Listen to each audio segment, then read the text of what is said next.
साथियों, एक मुख्य चिकित्सा अधिकारी को बार-बार शिकायतें मिल रही थी कि सरकारी अस्पताल में न तो डॉक्टर कायदे से देखते हैं, न किसी का इलाज ठीक से होता है।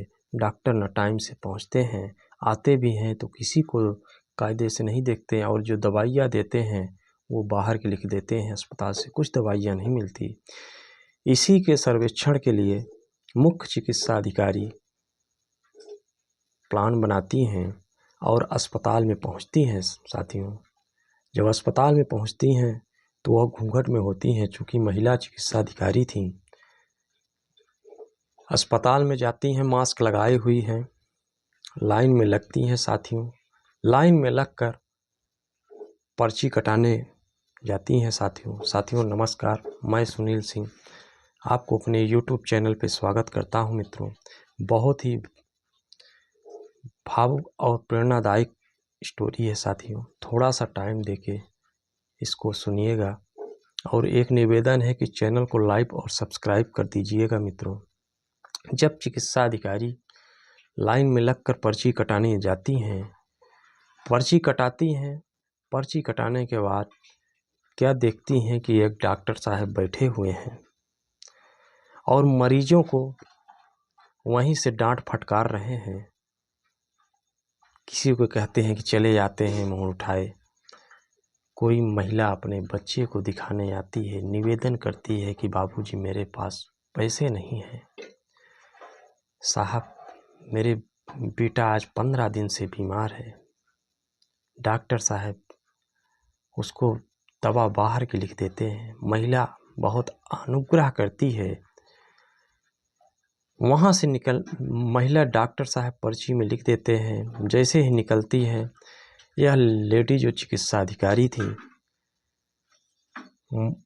रास्ते में महिला को रुका लेती हैं, कहती हैं बहन थोड़ा सा अपना पर्ची दीजिए। चूँकि यह खुद एक बड़ी डॉक्टर थी, बच्चे को देखती हैं, बुखार था, पर्ची में दवा तो ठीक ठाक ही लिखी थी।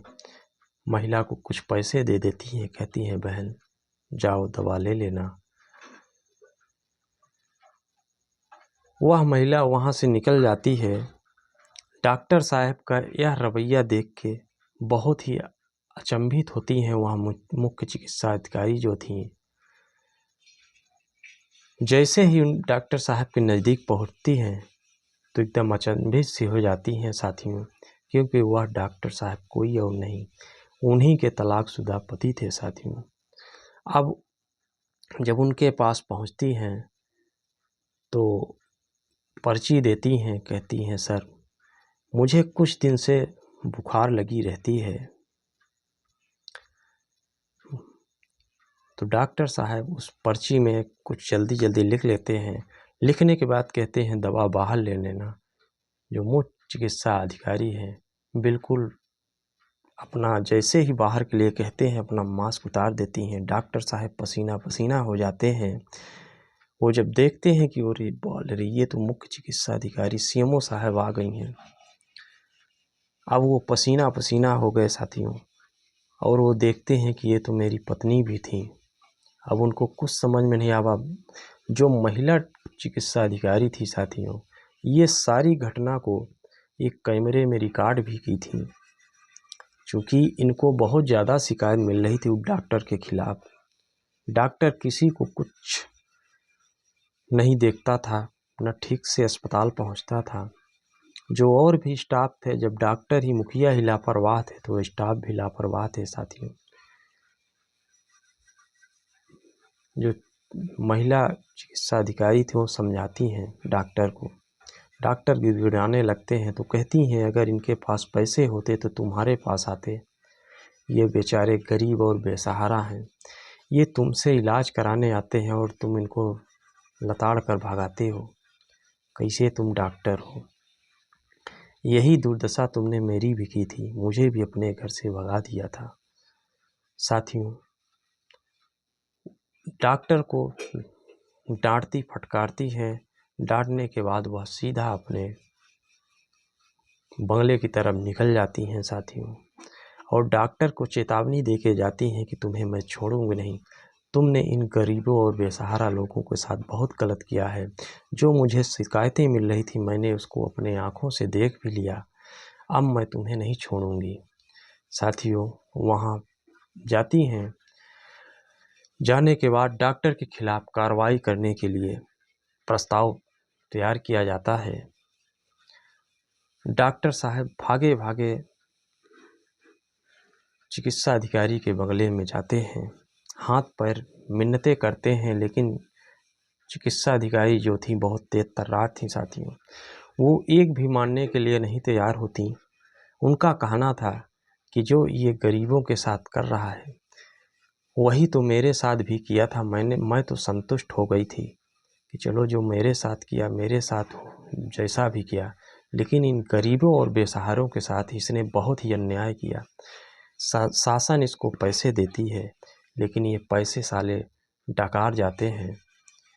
बताइए, इतने असहाय लोग वहाँ दवा के लिए पहुँचते हैं और ये दवा सारी बाहर के लिख देते हैं। ये सब काफ़ी नाखुश जब चिकित्सा अधिकारी होकर इसको अपने घर से भगा देती हैं, तब ये डॉक्टर जो है अपने कमरे पे आता है साथियों। इसको कुछ नहीं सूझता। कमरे पे आने के बाद ये अपने सास ससुर के बाद डायरेक्ट ससुराल पहुंचता है। ससुराल जाता है साथियों।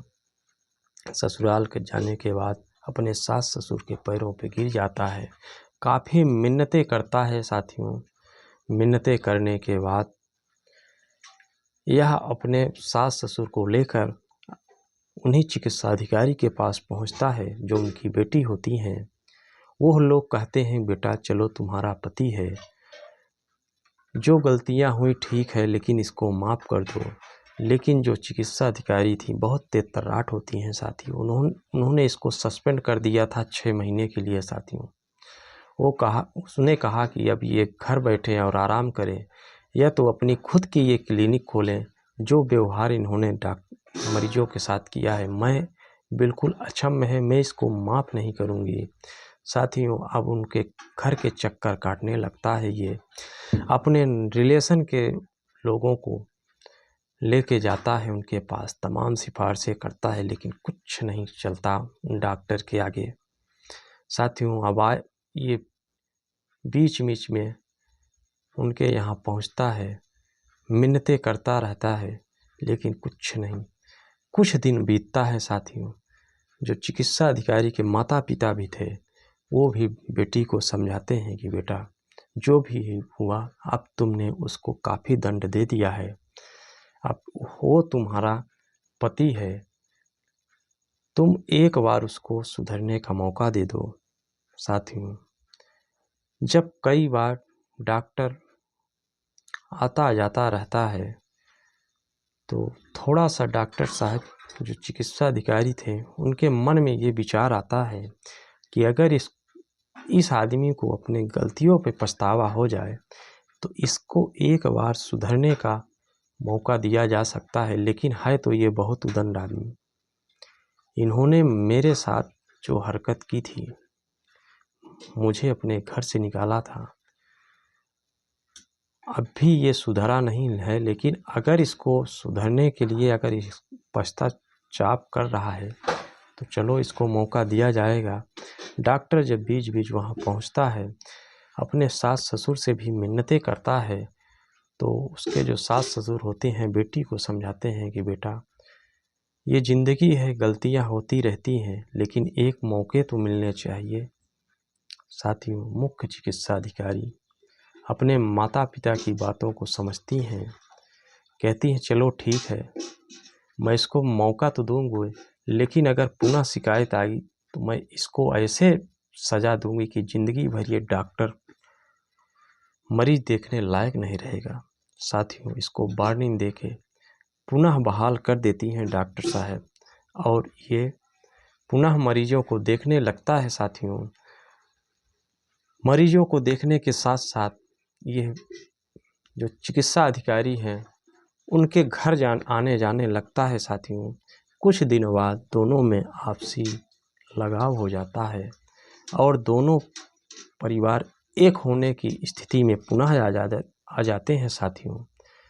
हमारी स्टोरी आपको कैसी लगी मित्रों, यह ज़रूर शेयर करिएगा और हमें बताइएगा मित्रों। नमस्कार।